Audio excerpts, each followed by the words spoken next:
Hey friends, just wanted to film this video here quickly. I'm just actually been sleeping pretty much all day. I'm like right around 3,000 meters altitude, so pretty much been feeling it. Yeah, it was like a long bus trip, and now I'm here, but it feels like I'm standing on the top of a mountain, and just the pressure in my sinuses and stuff. It did a bit of a number on me, I guess, but I kind of toughed it out. I was out and about today for a while, and I was helping doing some construction work. I'll have a video probably coming out about that. I got a couple little short videos, and yeah, like I'd like to show you around a bit more in this video. But it's dark out and kind of cold, to be quite frank, and I'm extremely tired. And it's not really what the video is about, but I will show you just my room a little bit here. It's pretty cozy, like part of this traditional abode house in the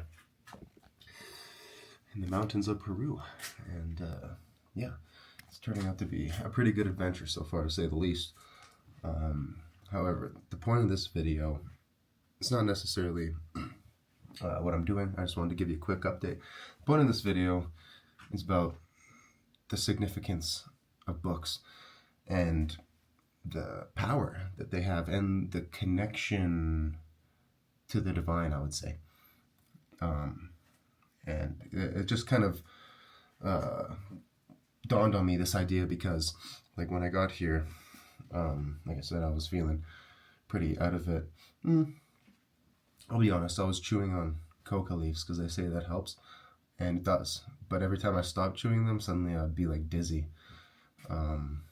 So anyway, I was mostly sitting down, and I sat down next to their bookshelf, and this book, Letting Go,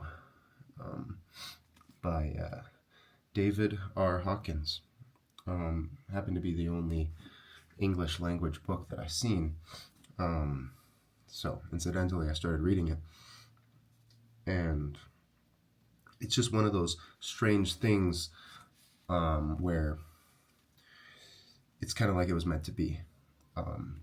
And that's the point. Like, somehow I feel like good books always come to you in a part of your life when you need them the most. And yeah, Letting Go, The Pathway of Surrender, is the subtitle here. Like, this book, I've spent a good couple hours or so, like, reading specific chapters, and I'll be going through it some more. But like, it's strange because it's like right away it just started resonating with me, right? Like, it could have been literally any book in the world, and it just so happened to be this book that's sort of a bridge between psychology and spirituality, which happens to be sort of right up my alley. And yeah, like, this maybe isn't completely full of absolutely revolutionary ideas. However, it's like the ideas that I needed to hear right now. And somehow that's always how it works, I find. Like, not too long ago, when I was living in Kelowna, when I was living there, I was just staying at this apartment with a roommate, and I went into the spare bedroom in the house, and just sticking out from underneath of the closet was this book, like halfway from underneath the closed closet, and I'm thinking, that's kind of weird. Like as if it was like, yeah, like it caught my attention, as if someone had like almost, like, it fell, like destiny had knocked it off the shelf in the closet, and it fell and stuck out from under the door. And I was like, well, anyway, I'll just pick the book up and put it back, I guess.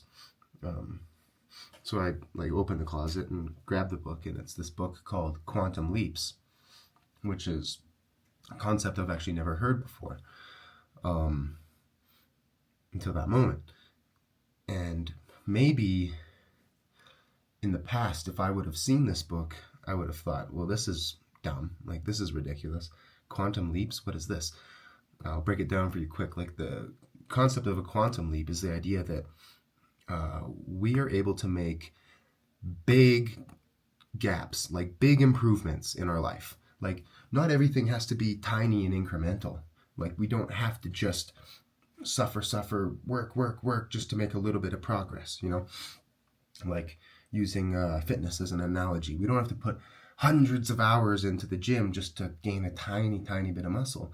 Sometimes if you hit the gym with the right intention, with the right motivation and the knowledge, with the right techniques, you'll get way more out of it, and you can gain muscle much faster and get much more out of your workouts. And in a way, that's like the point of this quantum leap, is sort of, you don't necessarily have to only make tiny incremental jumps in your life. Why not believe that you can go from here to here instead of just here to here and then here, eventually to here? Why not be able to sometimes make this quantum leap, as they call it, from here to here? Like switching timelines in a sort of way, or changing dimensions would be like a more woo-woo of saying it, way of saying it. But the point is when I read this book in this moment, that just so happened to coincidentally fall into my hands, so to speak, it resonated with me, because I was at a point then where I was really looking for something. What is the next big step? What is the next great leap that I can take? And for me, that was starting on social media and filming videos. Because I always felt like I had an ability to express myself, and also I would consider myself an artistic person, and I wanted to find more outlets to express myself, like through music and writing and so on. And with the vision of social media, I was able to see like how much potential there is, and how much audience you can reach nowadays with social media as a tool. And somehow, by me seeing this book and making that connection, I thought, yeah, well, why not? And also, why does it, like, when we approach these things, like, generally we think, well, maybe I'll post on social media, I'll get one view, or maybe nobody will watch it at all. Maybe nobody will hate it.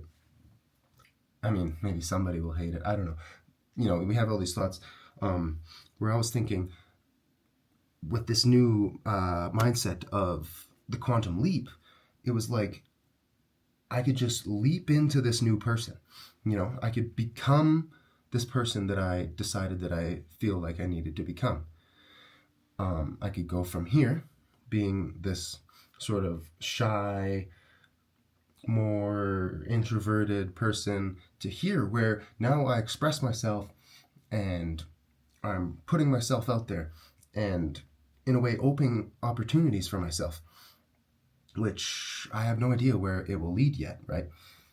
But that's the point. Like, this all came to me at the right time, and it was like the thing that was able to push me to the next level. Is that exactly what's happening with this book? Not necessarily, but it still is resonating with me and is teaching me lessons that I would say I'm ready for at the moment. Because, like, some of the text in this book is heavy, so to speak. Like,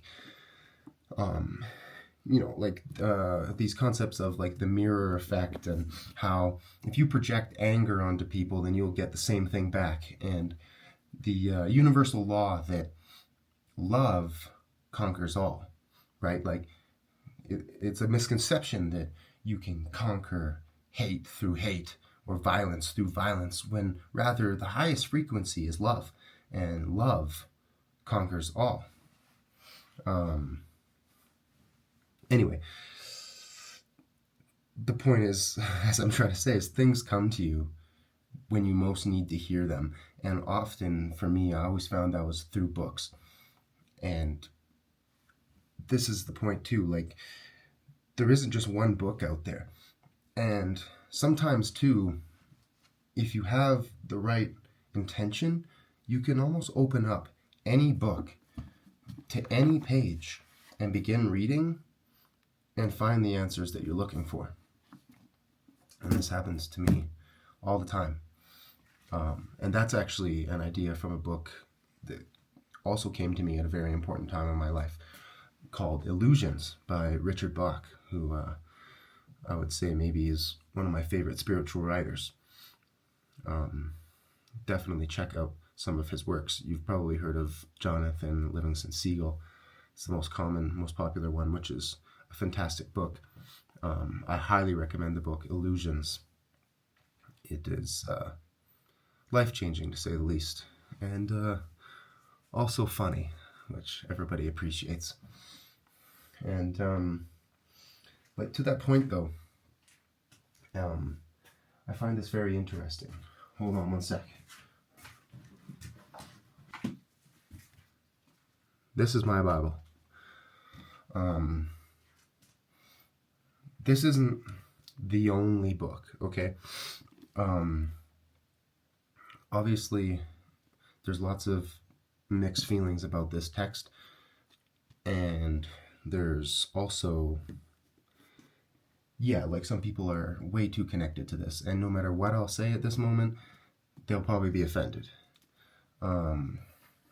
People with the ridiculous ideas of, like, this is the only truth, or this is like somehow a historical text.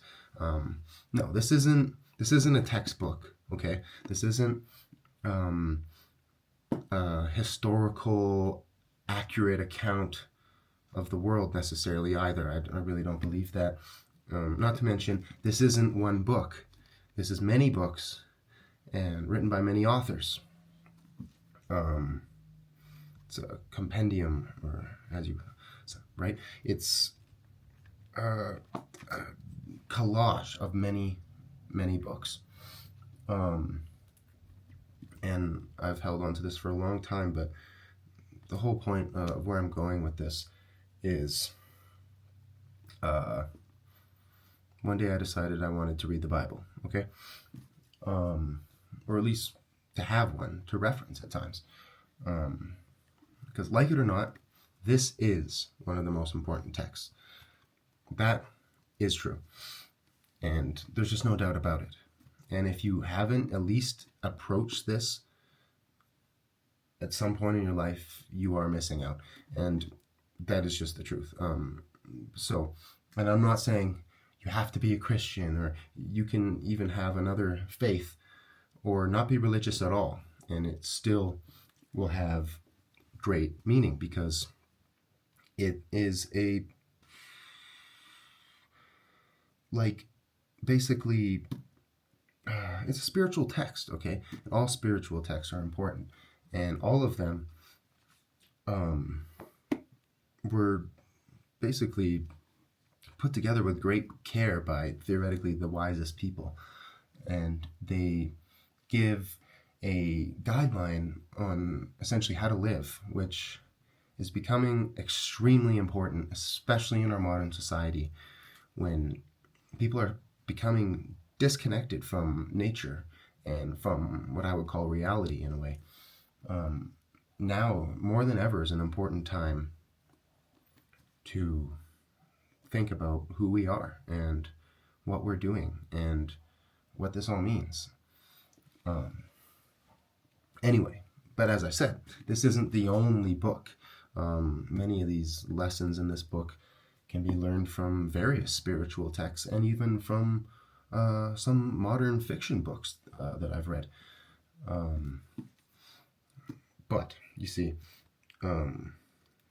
there was a time, the point of this story, where I'm going with this, is there was a time when I decided I wanted to approach the Bible. And this is the point. Things come to you when you need them. So right now, if you're looking at all this thinking, oh, this is crap, I'm never going to read the Bible, Maybe not in this lifetime, and that's okay. Or maybe there will be a time when suddenly your mind has opened, or suddenly your perspective has changed, and you are now ready to approach the Bible in a way that will allow you to take what you need from it. And that is when you will attract it into your life. And this is exactly what happened to me. Like, I was just walking down a path at the time. This was quite some years ago now. I was walking down a path just by myself. I usually would always walk my dog down this path. It was close to my parents' neighborhood at the time. And my dog was getting old, so I usually would it was like a big loop, you see. Usually I would only walk her about halfway and then come back. So at this point, I actually hadn't walked around the whole loop. So one day I was feeling sort of introspective and decided I wanted to go for a walk. So here I go, walking, and I think like, yeah, you know what? I'll actually do the whole loop today for something to do. Here we go. Walking around the whole loop, and it's a little bit long, but like generally when I go through these, for these type of walks, I want to rest and sit and, yeah, maybe sometimes meditate and so on. So I'm walking, and the loop goes down and down, and then eventually you have to climb a big hill to get kind of back to the beginning. And once I kind of crest this hill, I keep on walking. I'm feeling like, oh, kind of tired, and so I look, and there's a little bench right there. And I think, oh, that's nice. I'll sit there, and it's a really beautiful view. So I go and sit down on the bench, and I look to my right, and just in a plastic bag, like perfectly wrapped up, is this Bible. Like as if someone had placed it there for me, you know. And I've like approached the Bible before. However, there had been like different versions that I had read that didn't necessarily resonate with me, or there were, yeah, just parts about it that I guess I would say I wasn't ready to dive into. And yeah, at this moment though, like I said, I literally had the intention in the back of my mind that I wanted to find my own Bible to carry around with me, to begin to approach it at times. And that's somehow what happened. Somehow I look over, and this Bible is just sitting there, perfectly preserved in a plastic bag, so that the elements hadn't weathered it when it was just sitting on this bench. And I mean, literally hundreds of people walk this path every day. Anybody could have taken it. Maybe somebody placed it there so that theoretically I could stay on the bench and people could just keep on coming back and reading it. But insofar as that is true, it's also true then that somebody put it there for me. And now I would say it's definitely gotten its use, and maybe it's just impacted the right person. And hopefully now, with me sharing this story, it's going to have even a greater impact than I could have ever have known. And yeah, basically what I'm saying is somehow it was all synchronistic, and the lessons that I needed to learn always came to me at the right time. And that goes for more than just books, of course. Like, often you meet the right people at the right time, or you experience the right things in order to develop yourself as a person. Especially when you are in the zone of proximal development, if you are in the flow, so to speak. If you're, in the flow state, if you're where you need to be, in the right place at the right time, right? Then the laws of synchronicity line up, and you always learn what you need to learn at the right time. So I guess the point is, like, just to tie this off, is be open to the books that come to you, and approach books with an open mind. And also just know that you will receive the knowledge that you need to receive at the right time on your own journey. And yeah, I could go on and on. There's many more books that had a great impact in my life that came through to me through often strange means. Like, I haven't paid for any of these books. Like, this book, obviously I found it. This book, obviously I found it. Most other books were just given to me, or rather a friend just says, hey, I have this book, maybe you want to read it. And it just so happens to be the book that I needed to read at the time. Almost always, like, I didn't pay for any of these books. And that's not the point. It's not like, oh, you have to have, you can go to the store and buy the book. But that's the thing too. Like, sometimes I've gone to the store and bought a book, and then it's just sat on my shelf for who knows how long. And some of those books I eventually come back to and read. Some of them I still haven't, because it just, you can't force it onto yourself. Like, it will come to you when the time is right. And with that, thank you for watching, and much love. Take care.